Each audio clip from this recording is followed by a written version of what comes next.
Nous sommes ici dans la plateforme et nous allons pouvoir accéder à un ensemble de parcours, soit des parcours que on l'a soi-même créés ou des parcours qui ont été créés par d'autres enseignants et qu'ils souhaitent partager, donc ce qui nous permet d'échanger différents parcours directement sur la plateforme.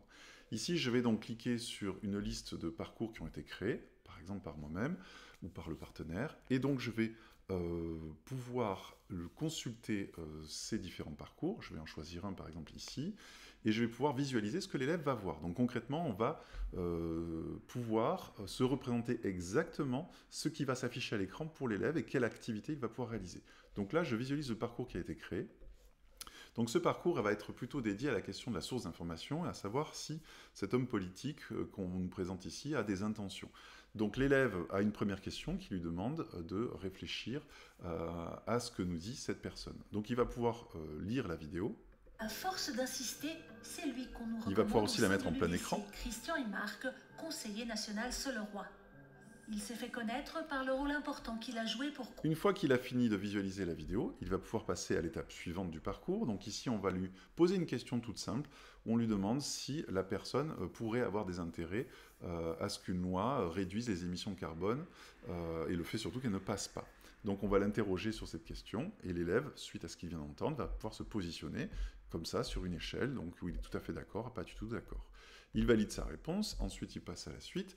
À nouveau, on lui demande de regarder la vidéo, mais cette fois-ci avec une autre intention, enfin une autre recommandation, qui est celle justement de se centrer sur les intentions de la personne. Donc d'essayer de réfléchir à la fois aux compétences de la personne en termes d'expertise, mais aussi à ses intentions en tant qu'homme politique. Donc l'élève peut revisionner la vidéo une deuxième fois. À force d'insister, c'est lui qu'on nous recommande au sein de l'UDC. Donc une fois qu'il a visionné la vidéo, il va pouvoir passer à la suite. Et ici, on va lui, par exemple, pouvoir lui poser une question d'un homme politique suisse qui parle du climat, très bien. Maintenant, pourquoi cette personne ne souhaite pas qu'une loi réduise les émissions de CO2? Donc là, on a poussé l'élève à réfléchir sur ces questions, et l'élève va pouvoir répondre n'importe quelle réponse qu'il le souhaite. Il va valider pour enregistrer sa réponse et passer à la suite. Ensuite, on va avoir une question de type QCM, donc tout ça, ça peut être créé et élaboré, modifié par l'enseignant. Ici, on va demander, par exemple, quel est le principal argument utilisé par cette personne pour justifier, effectivement, qu'on ne valide pas une loi pour réduire les gaz à effet de serre. Donc là, l'élève va pouvoir sélectionner là où les réponses qu'il souhaite et passer à la suite. Et cette fois-ci, donc ça c'est une originalité importante de la plateforme, c'est qu'on a créé donc une question, ce qu'on appelle un prompt, une incitation qui va apparaître durant la vidéo, pour pousser l'élève à s'interroger à des moments clés de la vidéo sur certaines dimensions de la vidéo, chose qu'ils ne font pas spontanément. Donc ici, si l'élève lit la vidéo, et notamment quand il va arriver à la 45e seconde, à force d'insister, c'est lui.